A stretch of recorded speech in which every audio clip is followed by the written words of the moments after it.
Assalamualaikum warahmatullahi wabarakatuh. Alhamdulillahirabbil alamin wassalatu wassalamu ala asyrafil anbiya'i wa imamil mursalin wa ala alihi wa ashabihi ajmain, amma ba'd. Alhamdulillah wa syukrulillah ala ni'amillah. Hingga detik ini kita masih diberikan nikmat yang tak terhitung oleh Allah. Di antaranya yang paling besar adalah nikmat iman, nikmat Islam, termasuk nikmat kesehatan, sehingga kita bisa berkumpul di masjid ini. Shalawat dan salam marilah selalu kita haturkan kepada Rasulullah Muhammad sallallahu alaihi wasallam. Biqaulina Allahumma salli wa sallim ala sayyidina Muhammad wa ala ali sayyidina Muhammad. Insyaallah kita masuk ke surat Al-Baqarah ayat yang ke-49. Dan tadi kata Pak Tri udah dibaca sampai ayat 50 ya. Kita langsung masuk aja. A'udzubillahi minasyaitonirrajim. Bismillahirrahmanirrahim. Wa idz najjaynakum min ali fir'auna yasumunakum su'al azab yudzabbihuna abna'akum wa yastahyuna nisa'akum wa fi dzalikum bala'um mir rabbikum azim. Nah, ayat ini secara khitab ini masih berbicara tentang Bani Israel sebagaimana yang kemarin, okay? Tapi sebagaimana sudah kita bahas, meskipun ini bicara tentang Bani Israel, tapi sebetulnya juga bicara kepada kita. Sehingga kita jangan berpikir, wah itu untuk Bani Israel, bukan untuk saya. Bukan begitu, okay? Wa'idh, dan ingatlah ketika. Wa'idh, dan ketika najjainakum. Najjaina, kami menyelamatkan kum kalian min ali fir'auna, dari ali keluarga atau rombongan atau rezim Fir'aun. Ingatlah ketika kami menyelamatkan kalian dari rezim Fir'aun. Nah, ini terutama memang bicara kepada Bani Israel, sekaligus jadi pelajaran untuk kita. Idh itu artinya adalah ingatlah, ya, ingatlah ketika. Najjaina, kami menyelamatkan kum kalian. Nah, ini menarik.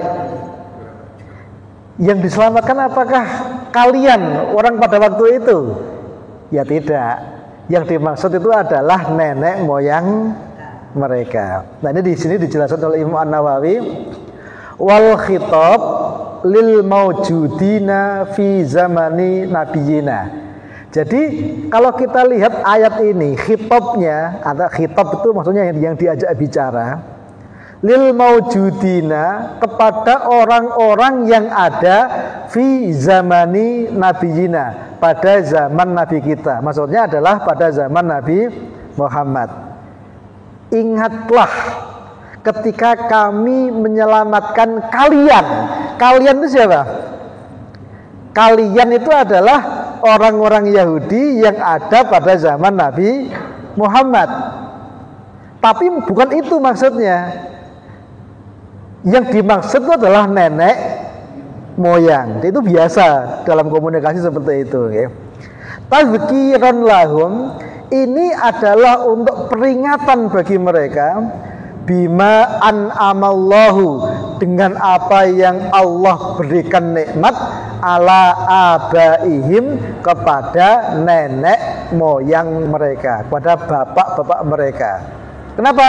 Li'anna inja al-aba, karena selamatnya nenek moyang, sababun, itu menjadi sebab, fi wujudil abna, adanya anak cucu. Jadi ketika Allah menyelamatkan nenek moyang, yang selamat siapa? Yang selamat bukan hanya nenek moyang itu, tapi juga anak cucu. Seakan-akan Allah mengatakan, jadi kamu sekarang ada. Kenapa? Karena dulu nenek moyang kalian aku selamatkan. Makanya Allah menggunakan redaksi wa idz najjainakum. Ini kesannya jauh lebih kuat. Bukan wa idz najjaina abaakum, tapi wa idz najjainakum. Ingatlah ketika kami menyelamatkan kalian. Jadi betul-betul secara bahasa itu menjadi sangat dekat. Jadi bahasa itu menjadi sangat dekat itu. Beda kalau ingatlah ketika kami menyelamatkan nenek moyang, kan kelihatannya kan masih jauh ya nenek moyang. Tapi kalau di sini Allah menggunakan redaksi wa idz najjainakum min ali fir'auna. Jadi wal maknanya ini adalah ya bani Israila, wahai bani Israel, uzkuru, ingatlah, idz najjaina, ketika kami menyelamatkan abaakum, nenek moyang kalian. Tapi dalam ayat ini Allah menggunakan kata wa idz najjainakum, bukan abaakum. Ya. Diselamatkan dari siapa? Min ali fir'auna, dari kelompok, dari keluarga Fir'aun. Ali itu artinya bisa kelompok, bisa keluarga, bisa rezim. Ya, seperti kita mendengar kata Ali Imron, berarti keluarga Imron. Alu Muhammad berarti keluarga Muhammad. Ya. Min ali fir'auna, dari rezim atau keluarga Fir'aun. Nah, Fir'aun ini bukan nama orang, ya. Tapi Fir'aun ini adalah nama rezim. Dulu ada suatu rezim yang namanya itu rezim Fir'aun. Ya, rezim ini ya banyak pemimpin bergonta-ganti gitu. Yang dimaksud dengan ali Fir'aun atba'ihi, pengikut Fir'aun, wa ahli dinihi, dan pengikut agama Fir'aun. Nah, di sini disebutkan wa umru Fir'aun aktsara min arba'i mi'ati sanah. Jadi umur dari Fir'aun sendiri itu lebih dari 400 tahun. Ini Fir'aun yang ini. Umurnya itu lebih dari 400 tahun. Nah, yang dimaksud dengan ali Fir'aun di sini, ini Fir'aun yang namanya adalah Al-Walid bin Mus'ab bin Rayyan. Ini rezim Fir'aun yang bernama Al-Walid bin Mus'ab bin Rayyan. Ini adalah rezim Fir'aun yang ada pada zaman Nabi Musa alaihis salam. Tapi sebelum kita bahas lebih detail tentang hal ini, jadi Bapak dan Ibu yang dirahmati oleh Allah, perlu kita ingat bahwa dunia itu berubah-ubah terus, nggih. Jadi dunia itu berubah terus. Peradaban dunia juga berubah terus. Jadi dunia itu bukan tempat yang statis, tapi tempat yang terus berubah. Baik berubah dari sisi peradaban, berubah dari sisi rezim, berubah dari sisi kekuasaan, berubah dari sisi dinasti politik. Itu begitu. Dunia itu berubah terus. Nah, kebetulan umur kita ini kan biasanya pendek ya. Kalau umat Muhammad kita umurnya itu antara 60 sampai 70 yang normal. Sehingga kadang-kadang kita itu ya bisa melihat adanya perubahan, tapi kadang-kadang kita nggak mengalami perubahan. Gitu. Tadi yang jelas dunia itu berubah terus. Makanya Rasul mengatakan ahbib habibaka haunamma, cintailah orang yang kamu cintai, tapi jangan keterlaluan. Asa ayyakuna baghiduka yaumamma, karena bisa jadi orang yang kita cintai itu menjadi musuh kita. Termasuk sebaliknya, bencilah orang yang kita benci, tapi haunamma, juga jangan keterlaluan. Asa ayyakunu habibaka yaumamma, karena bisa jadi orang yang kita benci nanti jadi kekasih kita, bisa jadi malah jadi atasan kita bisa jadi ya. Makanya kalau mencintai seseorang atau membenci seseorang itu jangan keterlaluan. Kan dunia itu berubah terus. Baik kita itu suka atau tidak suka, dunia itu memang tempat di mana perubahan itu mungkin terjadi kapanpun. Misalnya kayak Fir'aun. Jadi sebagaimana kisah yang kita udah tahu bahwa Bani Israel awalnya itu ada di Palestina.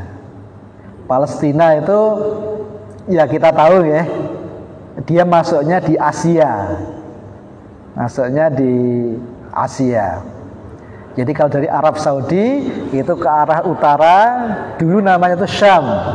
Nah sebelum laut Mediterania, nah itu ada daerah Syam.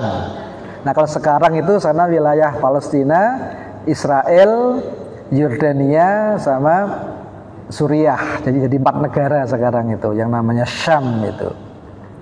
Nah Bani Israel itu sebetulnya awalnya itu ada di Palestina. Jadi Nabi Ibrahim, Nabi Ishak, Nabi Yakub itu ada di Palestina. Nah, Nabi Ibrahim punya anak 2, yang Ishak itu masih tinggal di sana. Terus Nabi Ismail dihijrahkan ke Ka'bah yang sekarang ada di Makkah itu. Ya. Nah kemudian Nabi Ishak punya anak namanya Nabi Yakub. Nabi Yakub ini dapat gelar dari Allah dengan gelar Israel. Jadi Israel itu adalah gelar dari Nabi Yakub. Makanya anak cucu Nabi Yakub dinamakan dengan nama Bani Israel. Nah salah satu anak beliau ada namanya Yahuda. Ada juga yang mengatakan ini bangsa Yahudi. Maka sebetulnya Yahudi itu bukan agama sebetulnya awalnya lah ya. Dia itu nama suku sebetulnya, nama klan. Tapi kemudian dalam perkembangannya berubah jadi macam-macam, termasuk jadi state, jadi negara juga ya. Nah sebagaimana kisah yang kita udah tahu bahwa Nabi Yakub itu punya anak 11. Nah, termasuk nanti di sana ada juga yang namanya Nabi Yusuf alaihissalam, termasuk ada Benyamin dan juga punya saudara-saudara yang lain. Makanya Nabi pertama dari kalangan Bani Israel itu adalah Nabi Yusuf alaihissalam. Nah Nabi Yusuf orangnya ganteng, orangnya pinter, disayang bapaknya, ternyata itu menjadi sumber kedengkian dari saudara-saudaranya. Bahkan saudaranya Nabi Yusuf itu sampai berpikir mau membunuh Nabi Yusuf. Maka kalau kita bertanya, Nabi Yusuf kok mau dibunuh saudaranya, salahnya apa? Salahnya apa Nabi Yusuf itu? Ya Nabi Yusuf nggak salah. Nabi Yusuf itu salahnya terlalu baik, terlalu ganteng. Terlalu baik, terlalu ganteng, kadang-kadang kan jadi masalah ya. Kenapa ya? Karena manusia itu ada nafsu, sehingga muncul ada rasa iri, sampai ada pikiran mau bunuh Nabi Yusuf. Dalam kisah yang sangat detail itu nanti dibahas panjang lebar dalam surat Yusuf ya. Singkat cerita, ibarat seperti pepatah orang Jawa sing jenenge dulur iku tega uripe ora tega patine. Ya meskipun ini pepatah ini sebetulnya pepatah Jawa tapi ya berlaku universal ya. Akhirnya diputuskan Nabi Yusuf enggak dibunuh tapi cukup dibuang. Karena yang paling penting Nabi Yusuf itu dijauhkan dari bapaknya. Sehingga harapannya cintanya bapak itu juga akan mengalir ke mereka. Ini sebetulnya narasi yang dibuat oleh orang-orang yang iri. Pertanyaannya, apakah cintanya Nabi Yakub itu hanya kepada Nabi Yusuf? Tidak. Suka semuanya sebetulnya. Tapi yang namanya manusia itu ada rasa iri. Dan iri, orang yang punya rasa iri itu nanti akan mencari pembenaran sehingga muncul narasi-narasi. Nah, singkat cerita, Nabi Yusuf dibuang, nggak sampai dibunuh. Nah, ketika dibuang, ceritanya panjang ya. Intinya ditemukan orang, terus dijual ke seorang penguasa di Mesir. Nah, akhirnya Nabi Yusuf yang awalnya di Palestina sekarang ada di Mesir. Nah, Mesir itu masuk ke Afrika Utara ya. Jadi Mesir itu masuknya Afrika bukan Asia. Masuk ke Afrika. Afrika bagian utara, bagian timur ya, sudah perbatasan dengan kalau sekarang ya perbatasan dengan Palestina itu ya. Nah, kemudian singkat ceritanya panjang, tapi singkat cerita akhirnya Nabi Yusuf diangkat jadi raja, jadi pemimpin di daerah Mesir. Intinya itu ya.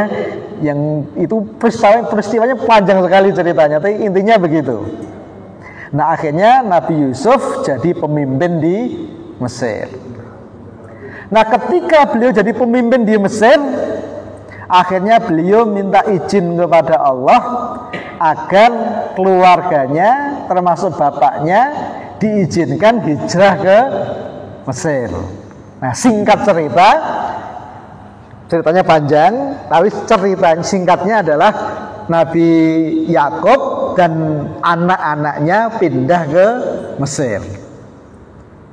Nah, waktu itu Bani Israel ketika di Mesir, ini menjadi orang yang terhormat. Jadi keluarga yang terhormat.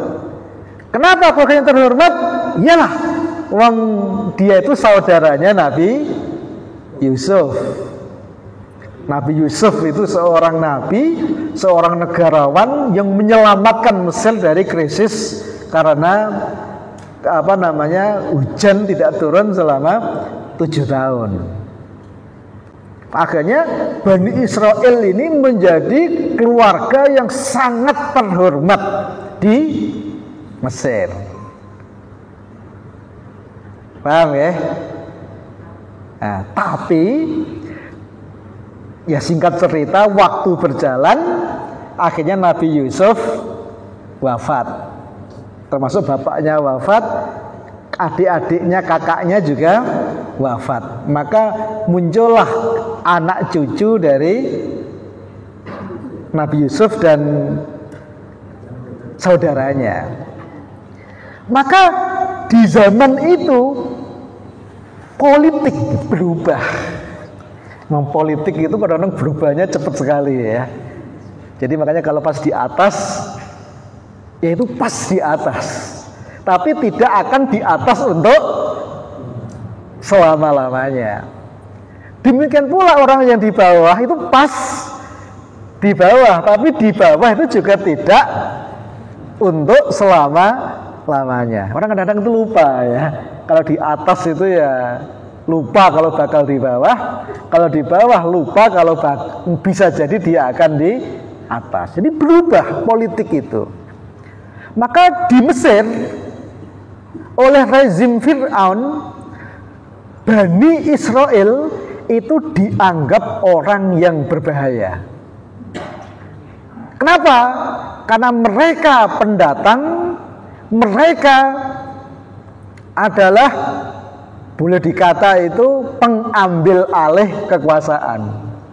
Dan di mana-mana yang namanya pendatang biasanya itu lebih sukses. Karena pendatang itu biasanya lebih survive, lebih sungguh-sungguh.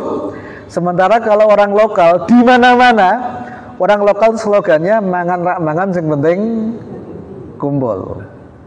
Itu slogan orang di mana-mana. Makanya kalau kita ingin sukses itu memang harus berani keluar dari zona nyaman ya. Nah, singkat cerita, Bani Israel ini sukses di Mesir. Nah, oleh para penguasa Mesir, wah ini dianggap bahwa Bani Israel ini pendatang dan perampok kekuasaan. Gitu. Akhirnya apa? Kan kekuasaan akhirnya menjadi banyak dimiliki oleh anak cucu dari Bani Israel. Sumber-sumber ekonomi juga banyak dikuasai oleh Bani Israel. Maka akhirnya Fir'aun itu, orang-orang Mesir ini marah kepada Bani Israel. Nah, akhirnya Bani Israel mulai disisihkan. Bahkan Bani Israel akhirnya nasibnya itu nestapa. Akhirnya diperbudak, dijadiin budak di Mesir. Ya memang politik itu begitu ya. Padahal di zaman Nabi Yusuf, Bani Israel itu kan orang-orang terhormat. Tapi di zaman setelah wafatnya Nabi Yusuf, Bani Israel itu jadi budak. Gitu. Ya, dan itu terus berlangsung selama berapa tahun? Saya kemarin baca di dalam tafsir, mereka dijadiin budak oleh Fir'aun itu kira-kira selama 350 tahun. Jadi Bani Israel jadi budak itu selama 350 tahun. Dan waktu itu ketika mereka jadi budak, ya mereka ya marah.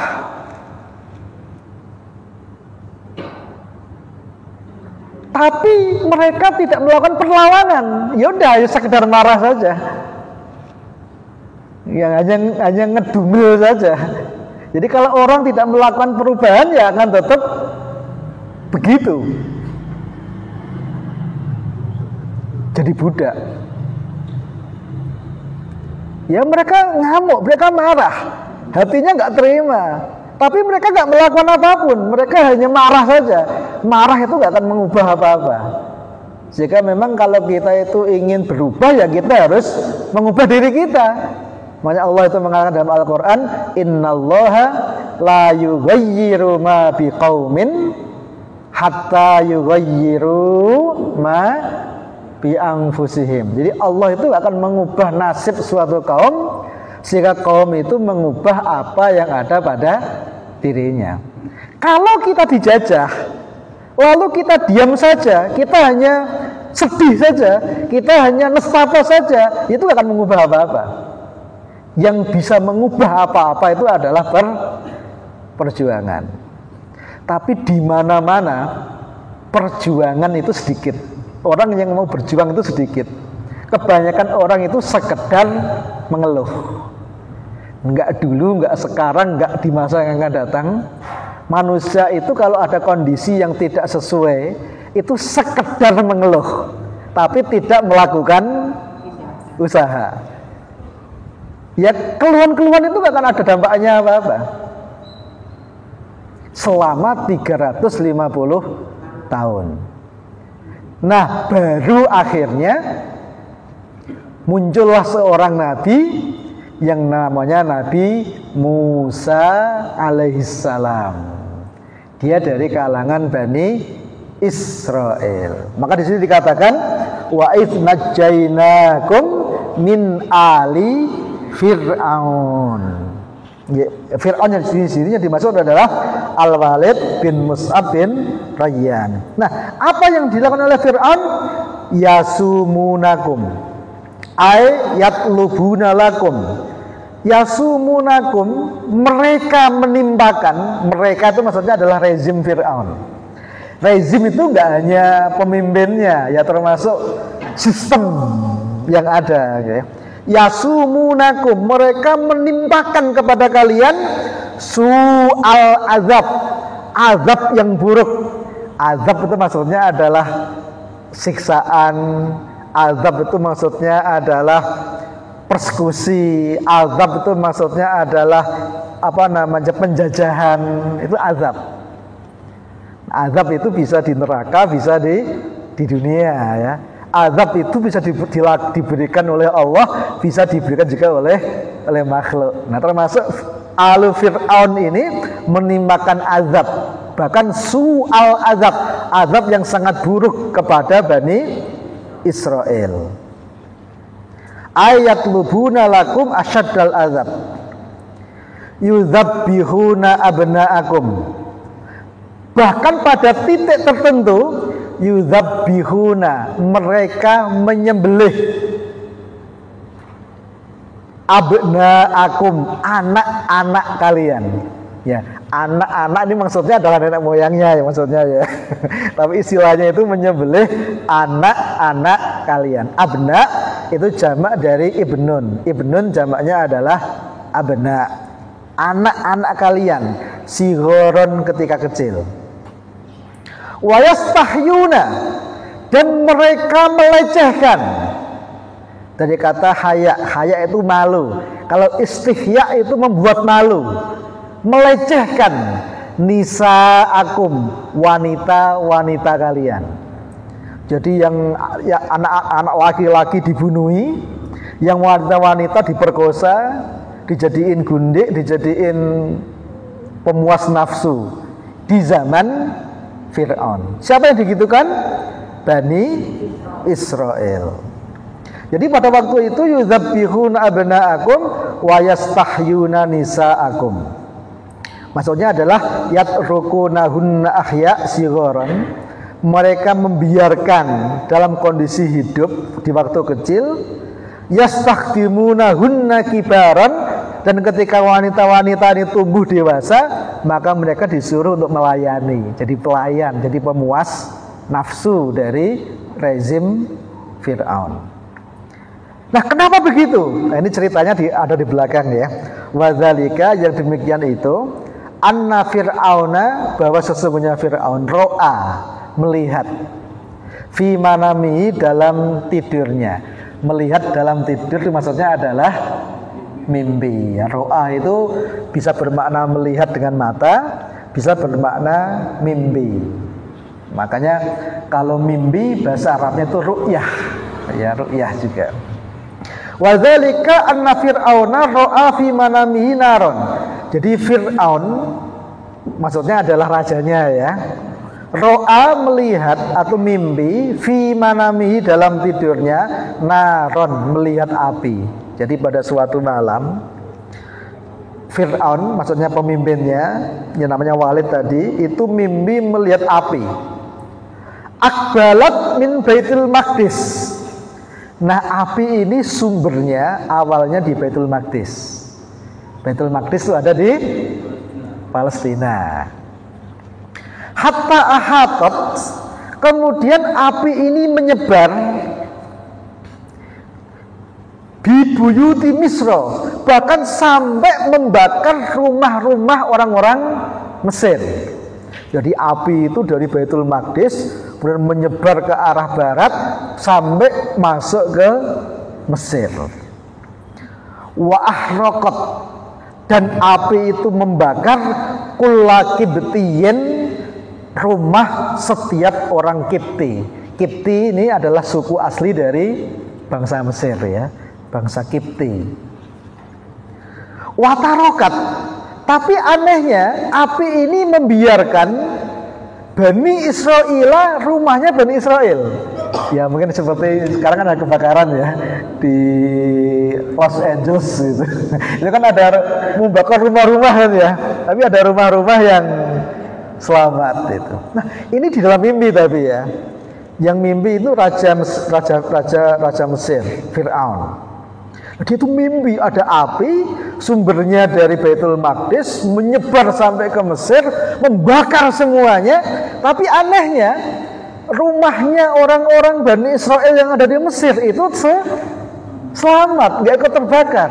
Tapi kalau rumahnya orang Mesir itu semuanya kebakar. Ini di dalam mimpi. Maka fada'a Fir'aunu, maka Fir'aun kemudian mengundang al-kahnata, ya para ahli nujum, ya para dukun, para orang-orang pinter ya. orang-orang pinter yang ada di Mesir. Jadi memang yang namanya perdukunan, sihir dan lain sebagainya itu memang ada ya. Dari zaman dulu sampai zaman sekarang. Tapi dukun sekarang itu memang nggak sehebat dukun-dukun zaman dulu. Lah kenapa begitu? Karena dulu sebelum Nabi Muhammad lahir, memang pintu ars kadang-kadang itu kebuka, sehingga para setan, iblis itu bisa melihat informasi dari sana. Maka di dalam beberapa penjelasan, ketika Nabi Muhammad lahir, itu kemudian pintu ars itu tertutup rapat. Makanya pada waktu itu para setan itu pada heran, ini ada apa ini ya? Kok tiba-tiba pintu ars ini tertutup itu? Ternyata dapat informasi ketika itu munculnya Nabi akhir zaman. Makanya kalau zaman dulu memang para dukun-dukun itu pinter-pinter memang. Karena memang mereka dapat informasi dari setan langsung dari ars. Tapi setelah lahirnya Nabi Muhammad, pintu itu sudah tertutup. Makanya kalau sekarang ada dukun-dukun, itu lebih banyak ngawurnya. Itu ya. Tapi memang kadang-kadang ada benernya, kadang-kadang ya. Tapi meski demikian kita nggak boleh mendatangi mereka, bertanya kepada mereka. Saya dulu tuh ngira yang namanya dukun itu ada di Indonesia aja ya. Ternyata tidak. Dukun itu di mana-mana ada. Mau di Jepang, mau di Amerika itu dukun itu ada. Saya itu punya teman orang Amerika. Dia sering ke Indonesia sini. Nah, suatu saat dia seorang profesor ya. Suatu saat dia punya masalah dengan orang Indonesia. Nah, dia itu WA saya, tanya, "Nam, kamu tahu nggak ada dukun di Semarang yang manjur gitu?" Ini profesor fisika orang Amerika tanyanya dukun loh. Saya akhirnya mikir, oh ternyata dukun itu memang ada di mana-mana ya. Saya kira dulu adanya hanya di Jawa gitu ya, enggak ya. Dukun itu memang ada di mana-mana. Fada'a Fir'aunu al-kahnata. Kemudian Fir'aun ini mengundang dukun, wasa'alahum an dzalika, dan Fir'aun menanyakan tentang hal itu. Ini mimpi ini maksudnya apa gitu ya. Faqalu, nah kemudian dukun ini bercerita, mengatakan, ini untungnya dukun yang jujur ya. Dukun yang mengatakan sesuatu dengan pengetahuannya. Nah dukun ini kadang-kadang ya lucu juga ya. Pokoknya yang penting dia yes man ya. Nah dukun ini mengatakan begini, yuladu fi bani Israila waladun. Yuladu sekarang ini telah dilahirkan fi bani Israila, dalam Bani Israel, waladun, seorang anak laki-laki, walad. Yakunu halakul Kipti, dan ini akan menjadi kehancuran Kipti, kehancuran Mesir. Wazawalu mulkihi, bahkan hilangnya wazawalu mulkika, dan hilangnya kekuasaanmu ala yadihi, di atas tangan dia. Di kekuasaanmu wahai Fir'aun itu akan hancur di tangannya anak ini. Makanya Fir'aun kan ketakutan ya. Orang itu kalau udah berkuasa, yang paling ditakuti itu hilangnya kekuasaan. Itu yang paling ditakuti orang-orang yang berkuasa. Nah akhirnya apa? Akhirnya kalau sudah urusannya kekuasaan,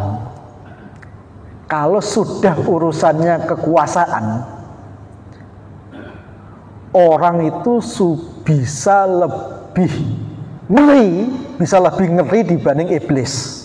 Kalau sudah urusan kekuasaan, manusia itu bisa lebih jahat dibanding iblis kalau sudah urusan kekuasaan. Maka fa'amara Fir'aunu, maka akhirnya apa? Fa'amara, maka memerintahkan Fir'aun akhirnya Fir'aun ini membuat perpu. Apa isi perpu? Isinya adalah biqatli kulli gulamin yuladu fi bani Israila, yaitu untuk membunuh setiap anak laki-laki yang dilahirkan dari kalangan Bani Israel. Gila enggak? Perpu kok membunuh setiap bayi laki-laki. Ngeri ya? Itulah yang namanya kekuasaan itu. Jadi orang itu dalam rangka mempertahankan kekuasaan, dia itu rela membunuh orang-orang, bahkan membunuh anak-anak kecil, itu rela. Manusia itu kayak begitu. Ya ini kebetulan kita bicara Fir'aun loh ya. Tapi sifat ini tuh sifat yang dimiliki manusia, gak hanya Fir'aun sebetulnya. Gitu. Makanya manusia itu kalau gak ngikuti wahyu, mereka itu bisa lebih jahat dibanding iblis. Betul memang manusia itu. Tapi kalau dia ngikuti wahyu, manusia itu bisa lebih baik dibanding malaikat. Jadi manusia itu memang kayak begitu. Tergantung memang dia itu ngikuti siapa, ngikuti nafsunya atau ngikuti wahyu itu. Ini kan nggak main-main ini, membunuh setiap bayi laki-laki. Fi bani Israil hatta kutila min auladihim, sampai akhirnya perpu itu dieksekusi, hatta kutila, sampai terbunuh, min auladihim, dari anak cucu Bani Israel berapa? Isnai asyara alfi sobiyin, sampai terbunuh 12.000 bayi. Itu yang dibantai oleh Fir'aun dalam rangka menyelamatkan kekuasaan. Padahal kalau bayi ini lahir, dia jadi tumbuh dewasa, paling enggak dia itu matang itu kan ya 20-30 tahun kan ya. Jadi masih 30 tahun yang akan datang. Fir'aun sudah mengambil langkah sejak awal gitu. Ini pertanyaannya, tapi apakah Fir'aun berhasil? Apakah berhasil menyingkirkan semua bayi laki-laki? Apakah orang kalau dia berusaha sekuat tenaga agar kekuasaannya itu abadi, apakah bisa? Tidak. Kekuasaan itu seperti nyawa. Idza jaa ajaluhum, ketika waktunya sudah datang. Ajal itu waktu ya. Itu tidak bisa diajukan 1 detik, juga tidak bisa dimundurkan meskipun cuma 1 detik. Ini yang kadang-kadang manusia lupa. Dikiranya dengan dia itu mempertahankan kekuasaan itu akan tetap di tangan. Tidak. Ketika memang udah ditakdirkan kekuasaan itu hilang, ya kan hilang. Meskipun orang itu berusaha sekuat tenaga. Ini yang memang perlu kita pahami ya. Maka akhirnya terbunuh sebanyak 12.000 bayi. Nah, termasuk bapaknya, ibunya Nabi Musa alaihissalam. Nah, begitu ibunya Nabi Musa mengandung menjelang lahir, ada perpu bahwa setiap bayi laki-laki dibunuh. Akhirnya ibunya Nabi Musa itu lari ke hutan menyelamatkan diri. Nah, singkat cerita, Nabi Musa dilahirkan di hutan. Terus tiba-tiba ibunya Nabi Musa dapat wahyu, mimpi untuk menghanyutkan anaknya Nabi Musa alaihissalam. Kisahnya sangat masyhur ya. Kira-kira kalau jenengan punya anak, terus anaknya dihanyutkan di Sungai Nil, kira-kira gimana? Ya nggak tega ya. Jadi betul. Jadi memang orang-orang soleh, para nabi, keluarga para nabi itu ujiannya berat. Jadi saya dulu ketika mendengar cerita ini kan cerita yang sangat masyhur, kan ada dalam Quran memang ya. Itu kan kayak biasa saja ya. Enggak. Jadi ibunya Nabi Musa itu ketika menghanyutkan Nabi Musa itu enggak tega, nangis. Kemudian ketika bayi itu hanyut gitu, itu dikejar sampai jauh, sampai ibunya Nabi Musa itu pingsan, sampai pingsan gitu loh ya. Jadi bukan kok melepas dengan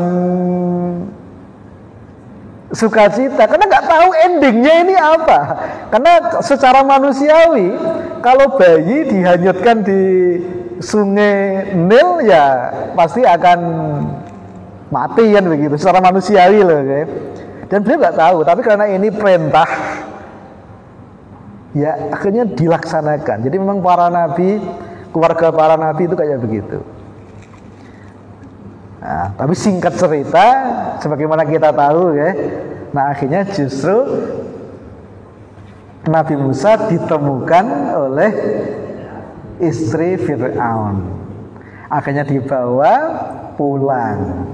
Justru Nabi Musa yang nanti menghancurkan Fir'aun justru dididik, dibina, dibesarkan di istana raja.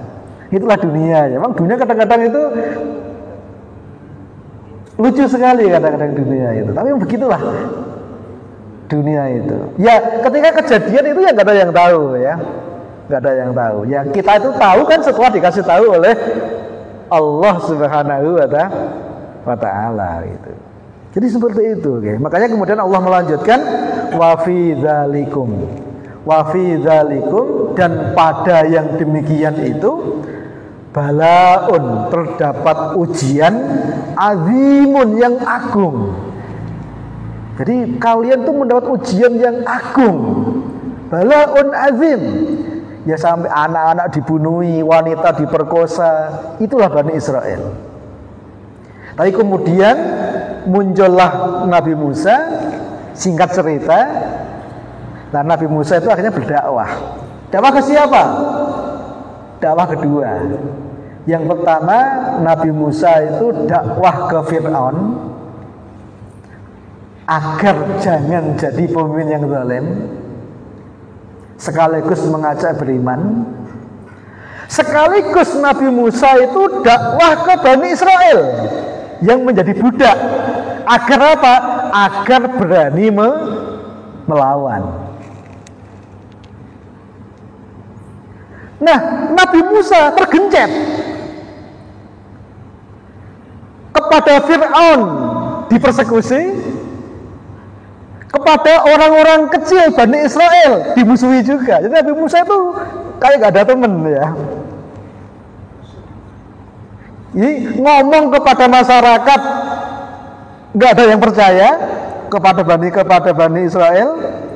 Ngomong ke Fir'aun diancam mau dibunuh gitu. Jadi seperti itu. Jadi memang di mana-mana pejuang itu kayak begitu, ya, seorang diri. Itu. Jika memang seandainya Nabi Musa ini mau putus asa, ada 1001 alasan untuk putus asa ya. Tapi ya untungnya Nabi itu nggak ada yang putus asa.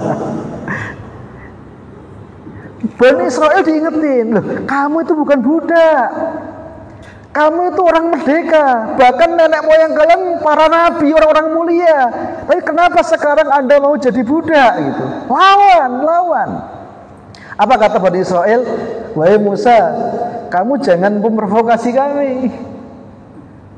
Dianggap Nabi Musa dianggap provokator oleh Bani Israel. Ternyata mereka jadi budak ya nyaman juga ya. Jadi ketika Bani Israel jadi budak, diajak untuk jadi orang merdeka itu susahnya luar biasa. Susah. Kenapa? Karena itu sudah 350 tahun, udah mendarah daging. Jadi dijajah itu kayaknya sudah Udah apa ya? Kayak udah alamiah gitu loh ya. Jadi dijajah tuh kayak alamiah. Gitu. Jadi diajak melawan tuh gak mau. Bahkan yang ngajak itu malah dimusuhi. Nabi Musa. Itu Nabi Musa ya. Ceritanya kan panjang sekali ya. Itu nanti penjelasan panjang lebar dalam surat-surat yang lain. Tapi singkat cerita, karena Nabi Musa ini terus istiqomah, akhirnya ditolong oleh Allah Subhanahu wa ta'ala. Singkat cerita, Bani Israel ini lama-kelamaan akhirnya jadi sadar, jadi paham, berani melawan, dan dakwah ke Fir'aun juga terus berkembang gitu. Nah, akhirnya ketika Bani Israil ini sudah siap melawan, tetap nggak sebanding kan ya, karena melawan Fir'aun itu nggak sebanding. Nah, ketika itu akhirnya kan dikejar oleh Fir'aun ya. Jadi wa fi dzalikum balaun azim. Nah, sampai akhirnya dikejar sampai pinggir Laut Merah. Ini coba kita lihat kira-kira kekuatannya kayak bagaimana. Ini nanti penjelasannya ada di sini. Wa idz faraqna bikumul bahra fa anjaynakum wa aghraqna ala fir'auna wa antum tanzurun. Wa idz faraqna, dan ingatlah ketika kami memisah. Faraqah itu memisah nggih.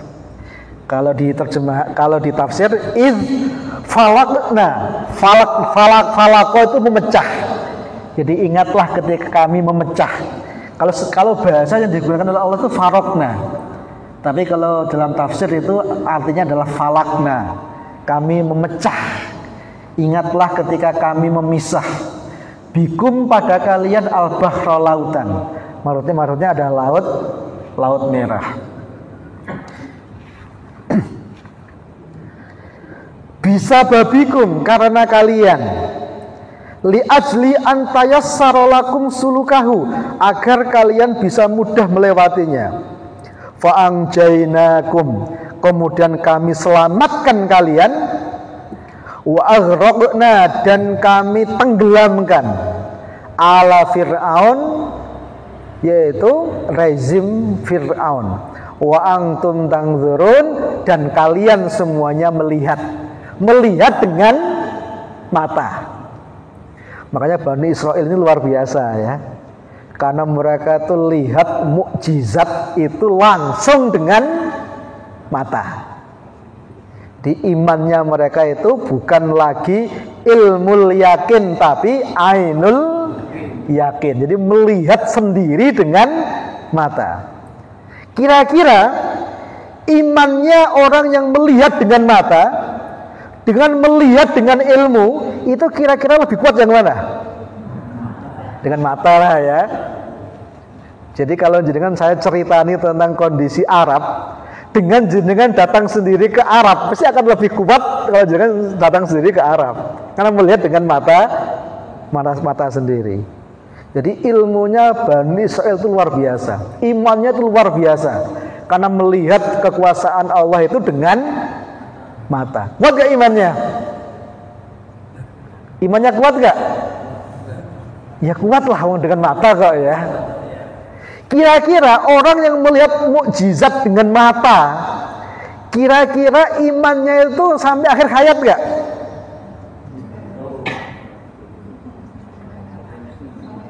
Iyalah ya, mestinya ya. Ibaratnya kalau kita itu dengar ada orang mondok 20 tahun, iku wis mondok 20 tahun loh. Gak mungkin dia itu bisa berubah. Wong mondok wis 20 tahun. Tapi bisa berubah gak? Ya selama dia manusia ya bisa berubah. Bani Israel ini melihat mukjizat itu dengan mata. Gak main-main. Dengan mata. Mereka tuh melihat bagaimana lautan terbelah, lewat di situ, melihat bagaimana Fir'aun itu tenggelam. Akhirnya mereka selamat, Fir'aun tenggelam.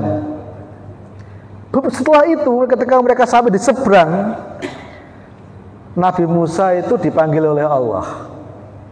Dipanggil ke Gunung Turi Saina untuk mendapatkan wahyu. Berapa hari? 40 hari. Ketika dipanggil 40 hari, munajat di Gunung Tur. Setelah itu Nabi Musa agak sedikit telat. Begitu datang ke umatnya, ke kaumnya, yang imannya itu melihat dengan mata kepala sendiri. Setelah Nabi Musa itu munajat, mereka imannya masih istiqomah gak? Ternyata tidak. Ada ujian. Apa itu? Yaitu ada sapi yang terbuat dari emas dan muncul suaranya. Ada suaranya. Orang mikir, wah ini loh Tuhan yang dicari Musa itu. Ada di sini, tapi Musa malah keliru nyari di. Ternyata berapa? 80% Bani Israel itu jadi orang murtad. Nggak sampai 40 hari. Padahal mereka imannya itu dibangun dengan ainul yakin. Inilah dunia Bapak dan Ibu.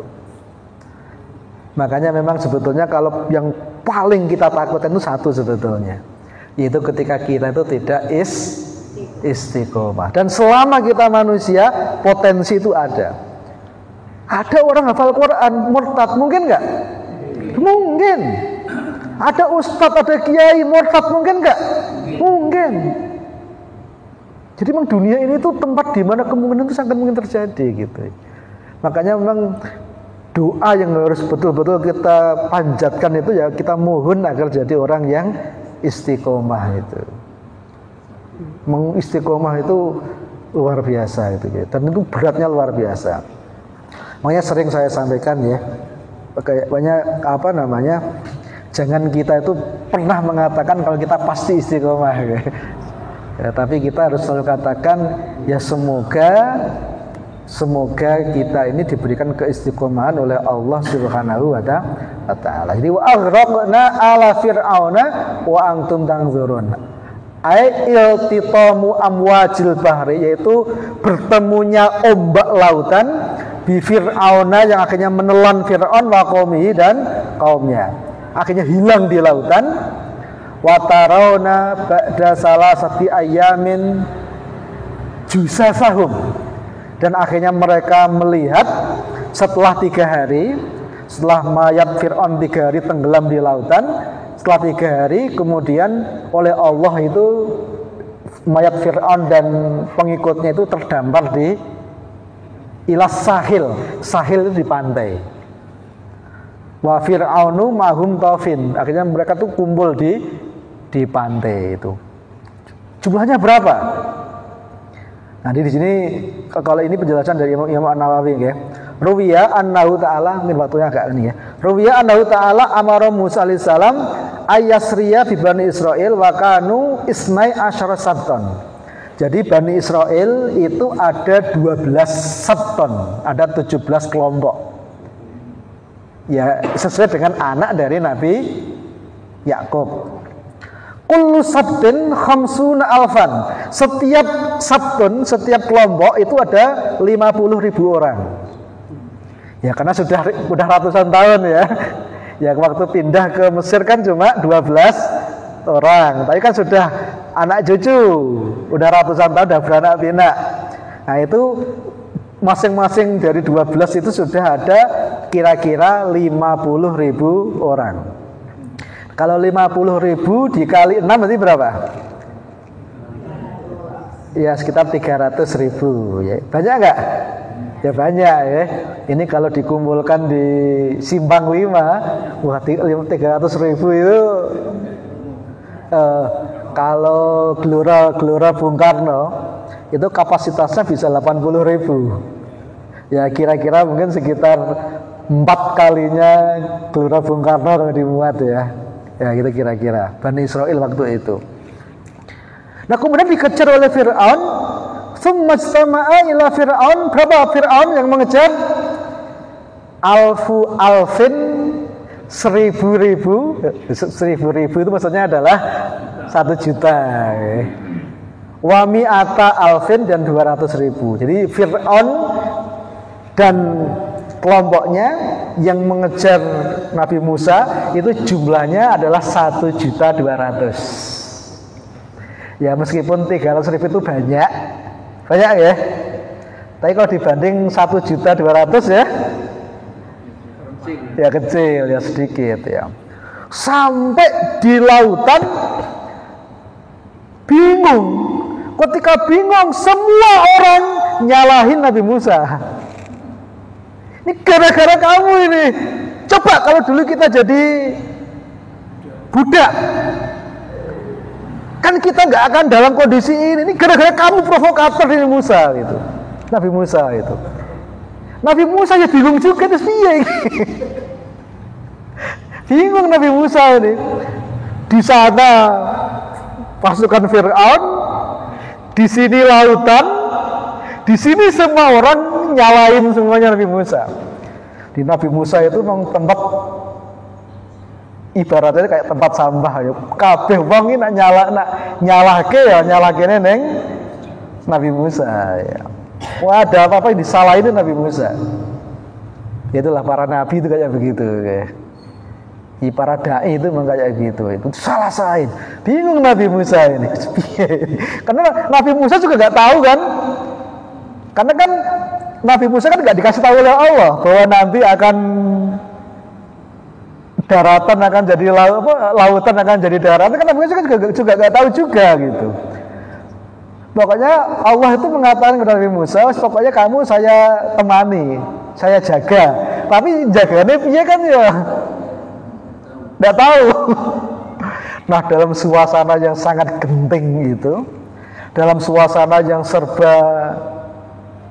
yang sangat mengerikan itu, nah kemudian Nabi Musa itu diminta oleh Allah untuk berdoa mengangkat tongkatnya itu, yang dari situ muncul keajaiban dunia, yang akhirnya lautan berubah jadi daratan. Ya mungkin kalau jenengan pengen lihat visualisasinya, itu di TV itu ada ya, ada film ya, kalau di YouTube mungkin nanti jangan lihat aja film yang judulnya apa?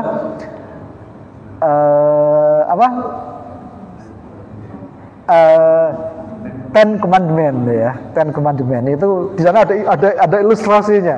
Ya tentu saja itu ilustrasi ya, bukan kenyataannya begitu. Mau itu makanya daratan itu berubah jadi lautan, berubah jadi daratan, dan jadi muncul jalan.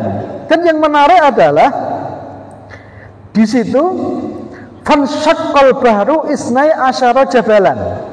Dan akhirnya lautan itu berubah jadi 12 jalan. Jadi jalannya ada 12. Fi kulli wahidin minha tariqun. Fakana fihi wahlun. Dan setiap kelompok, setiap anak cucu dari Bani Israel tadi yang ada 12 kelompok, masing-masing itu jalan sendiri-sendiri. Ada jalannya sendiri-sendiri. Ini yang keluarga Benyamin, ini yang keluarga Nabi Yusuf, ini yang keluarga ada 12 ini, dan masing-masing tidak melihat ini gitu. Nah termasuk yang ikut lewat di situ ada seorang yang namanya Musa juga, namanya adalah Musa Samiri. Yang menarik adalah ini juga luar biasa ya. Jadi kalau Nabi Musa dia itu sejak kecil dirumati oleh Fir'aun. Jadi kecil dididik oleh Fir'aun. Nanti ada Musa yang lain, yang dia itu lahir di tengah hutan, Bani Israel juga. Nah bahkan Fir'aun ini itu dirumati oleh malaikat Jibril. Tapi bukan Musa yang nabi ya. Nah dia dari Bani Israel. Ya dia selamat juga. Nah ketika dia itu melewati lautan itu, tahu bahwa di situ ada malaikat Jibril. Jadi kenapa? Karena dia yang didik waktu kecil. Nah, Musa Samiri inilah Nabi malaikat Jibril tuh pakai kuda ya. Dan dia tahu ini malaikat Jibril. Nah, akhirnya Musa ini ngambil pelacaknya kudanya malaikat Jibril. Nah, makanya nanti ketika Nabi Musa itu dipanggil oleh Allah ke Gunung Turi Saina, nah yang membuat sapi emas dan bisa bicara itu ya Musa Samiri ini. Akhirnya tanah sisa pelacak kaki kudanya malaikat Jibril ini dimasukkan ke apa namanya sapi emas itu. Akhirnya sapi itu muncul suaranya, sapi emas, kayak lambang apa ya, lambang pupuk ya. Di Indonesia itu ada pupuk yang lambangnya sapi emas ya. Nah itu kira-kira. Nah inilah kisah yang diceritakan oleh Allah Subhanahu Wa Taala dalam dua ayat ini ya. Wa idh faraqna bikumul bahra fa anjaynakum wa aghraqna ala fir'auna wa antum tanzurun. Ini Allah ini ingatkan kepada Bani Israel bahwa nenek moyang kalian dulu itu diutamakan oleh Allah, diselamatkan oleh Allah. Nah kalian jadi anak cucu mereka, anak cucu para nabi, kok malah menentang kebenaran. Makanya sebutan Bani Israel itu sebetulnya adalah sebutan kehormatan. Hei Bani Israel, hai anak cucunya Nabi gitu loh. Bapakmu itu orang soleh, bapakmu itu orang soleh. Mesti nih sampeyan iki kudune jadi wong soleh. Nah pepatahnya, kata pepatah itu, buah itu jatuh tidak jauh dari pohonnya. Kan begitu ya. Tapi ternyata ya enggak juga. Memang enggak ada jaminan. Kalau bapaknya soleh, itu enggak ada jaminan anaknya itu soleh. Kenapa? Karena iman itu memang enggak bisa diwarisi. Gitu. Iman itu memang harus dicari, iman itu harus diusahakan, harus diupayakan, bukan sekadar diwarisi. Nah ini nasihat Allah kepada Bani Israel, termasuk kepada kita semuanya, gitu, kepada kita semuanya. Dan kisah seperti ini bukan hanya ada dalam Al-Quran, gitu, tapi juga ada dalam kitab-kitab samawi yang lain. Tapi Quran kemudian meluruskan kisah-kisah yang mungkin sebelumnya ditambah-tambah, kisah-kisah yang didramatisir misalnya ya. Ini dikembalikan oleh Allah kepada kisah aslinya, gitu. Nanti penjelasan detail itu memang ada di dalam tafsir ya. Meskipun kadang-kadang tafsir sendiri seperti di tafsir yang paling kita kenal itu tafsir Ibnu Katsir. Nah itu di sana juga ada banyak kisah-kisah Bani Israel ya. Namanya Israiliyat. Nah Imam Ibnu Katsir jadi memberi komentar. Kalau ada cerita Bani Israel bisa jadi benar, bisa jadi salah. Makanya kalau ada kisah-kisah yang seperti itu, terima dengan telinga kanan dan keluarkan dengan telinga kiri. Ya, kenapa? Karena kita nggak punya alat ukur untuk mengujinya. Makanya Rasul sendiri itu mengatakan kalau ada Bani Israel bicara, Rasul mengatakan la tusaddiquhu, jangan dibenarkan, karena kadang-kadang cerita mereka itu kecampuran dengan cerita-cerita mistis. Wala tukadzibuhu, tapi juga jangan dibisakan, karena bisa jadi ceritanya itu ada yang benar. Ya makanya ya terima aja, tapi nggak usah dimasukkan dalam hati. Nah kalau kita ya cerita yang benar ya cerita yang ada dalam Al-Quran. Itu cerita yang betul-betul dijamin benarnya oleh Allah Subhanahu wa Ta'ala. Nah ini nasihat oleh Allah kepada Bani Israel, ya termasuk kepada kita semuanya, bahwa memang tidak mesti orang yang diberikan nikmat yang luar biasa itu kemudian orang itu jadi orang yang beriman. Nah semoga kita ini bisa mengambil pelajaran ya.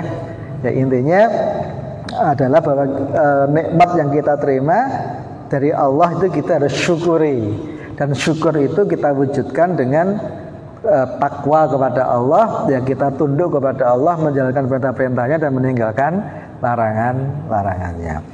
Nyuwun sewu, ini udah lebih dari jam 9 karena ceritanya panjang ya dari 2 ayat ini. Mungkin nggak usah ada diskusi ya. Guys, semoga ada manfaatnya. Kita sambung nanti diskusinya insya Allah kalau ada umur panjang pekan depan insya Allah ya. Ya kita akhiri, barakallahu li wa lakum wa nafa'ani wa iyyakum bima fihi minal ayati wa dzikril hakim innahu huwas samiul alim. Wassalamualaikum warahmatullahi wabarakatuh.